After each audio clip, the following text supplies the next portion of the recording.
믿음. 우리는 보이지 않는 것들을 기대하며 하루를 시작합니다. 오늘 하루도 안전할 것이라는 생각, 가족이 늘 내 곁에 있을 것이라는 희망 등이 매일의 삶을 수놓고 있습니다. 넓게 보면 믿음은 이러한 기대와 희망을 모두 포함하고 있습니다. 그런데 이런 믿음이 흔들릴 때 우리는 어디로 눈을 돌려야 할까요? 이 기회에 믿음을 업그레이드하면 어떨까요? 성경에서는 믿음이 바라는 것들의 실상이요, 보이지 않는 것들의 증거라고 말씀합니다.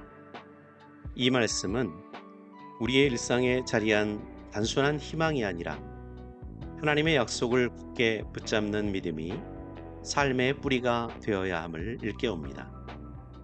히브리서 11장 1절 말씀에서 확인했듯 믿음은 단순히 어떤 것을 확신하는 것 그 이상입니다. 믿음은 창조주 하나님의 약속을 신뢰하며 보이지 않는 미래를 향해 한 발짝 내딛는 용기입니다. 어두운 밤길을 걷는 사람이 손전등에 의지하여 발걸음을 옮기는 것과도 같습니다. 외딴 곳에서 손전등을 사용해 보면 손전등을 비추는 곳만 보입니다. 우리는 그 빛이 보여주는 길을 따라 걷습니다. 믿음은 하나님의 손을 잡고 그분이 이끄시는 길을 따르는 것입니다. 이는 단순한 낙관주의나 맹목적인 희망이 아닙니다. 하나님의 말씀과 성품의 뿌리를 둔 확신입니다. 그래서 믿음은 두려움에서 자유롭게 하고 어떤 상황에서도 흔들리지 않는 평안을 갖게 합니다. 1920년대 일제강점기라는 암울한 시기에도 하나님의 약속을 붙잡고 매일 기도하며 이웃을 섬긴 사람들의 이야기는 듣는 이의 가슴을 뭉클하게 합니다. 어려운 상황 속에서 지켜내는 믿음은 개인의 구원을 넘어 억압받는 이웃에게도 희망을 줍니다. 최근 한국 기독교 목회자 협의회의 조사에 따르면 한국인의 약 70%가 어려운 상황에서 믿음이나 신앙이 큰 위로가 된다고 답했습니다. 이러한 위로는 개인 차원에 머무르지 않고 이웃을 섬기는 태도로 확산됩니다. 믿음은 개인적인 확신을 넘어 공동체를 하나로 묶어주고 희망을 심어주는 강력한 공기가 됩니다. 믿음이 없는 곳에는 불안과 절망이 뿌리를 내립니다. 한 설문조사에서는 스트레스와 우울감으로 고통받는 사람들의 약 40%가 삶의 의미나 방향성을 잃었다고 답했습니다. 개인적 사회적 측면에서의 믿음과 함께 창조주에 대한 믿음이 상실된 결과입니다. 하나님에 대한 믿음이 없으면 우리는 폭풍 속에서 닻을 잃은 배처럼 표류하게 됩니다. 믿음이 없으면 삶이 혼란스럽듯 믿음을 오해해도 혼란에 빠집니다. 어떤 이들은 믿음을 모든 문제가 즉시 해결되는 마법으로 생각합니다.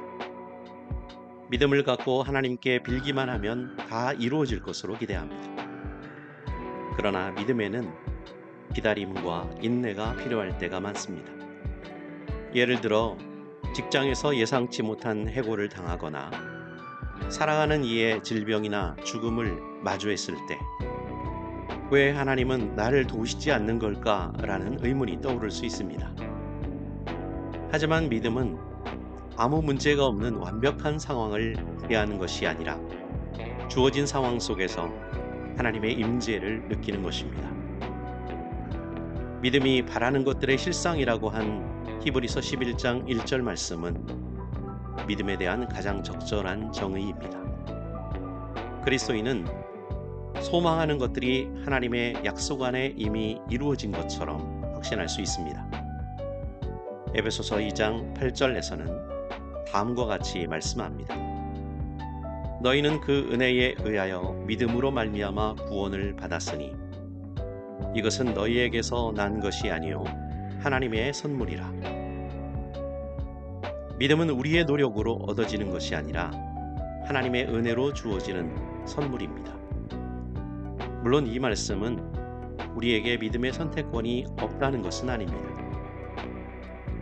믿음의 근거를 하나님이 먼저 제공하신다는 사실을 강조하는 것입니다.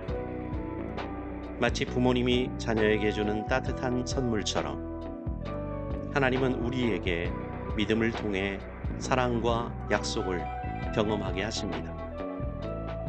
노아는 홍수를 앞두고 믿음으로 방주를 지었고 아브라함은 낯선 곳을 향해 믿음으로 길을 떠났습니다. 그들은 보이지 않는 하나님의 약속을 믿었고 그 믿음은 그들의 삶을 변화시켰습니다. 믿음은 머릿속에만 맴도는 생각이 아니라 행동으로 이어지는 삶의 방식입니다. 그렇다면 우리는 믿음을 어떻게 실천할 수 있을까요? 먼저 매일 하나님의 말씀을 묵상하며 그 약속을 기억하세요. 성경은 우리의 마음을 단단히 고정하는 닫힙니다.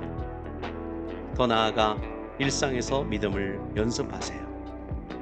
어려운 결정을 내려야 할 때 하나님, 저를 인도해 주세요 라고 기도하며 한 발짝 내딛는 것입니다. 무엇보다 교회와 함께 믿음을 키워가세요.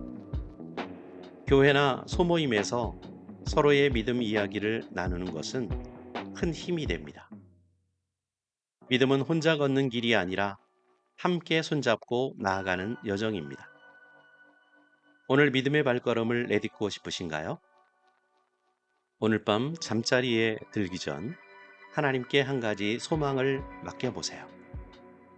하나님께서 당신을 어떻게 인도하시는지 지켜보세요. 하나님의 약속은 결코 흔들리지 않습니다. 우리는 그 약속 위에 서서 어떤 어려움도 이겨낼 수 있습니다. 지금 믿음의 여정을 시작할 준비 되셨나요?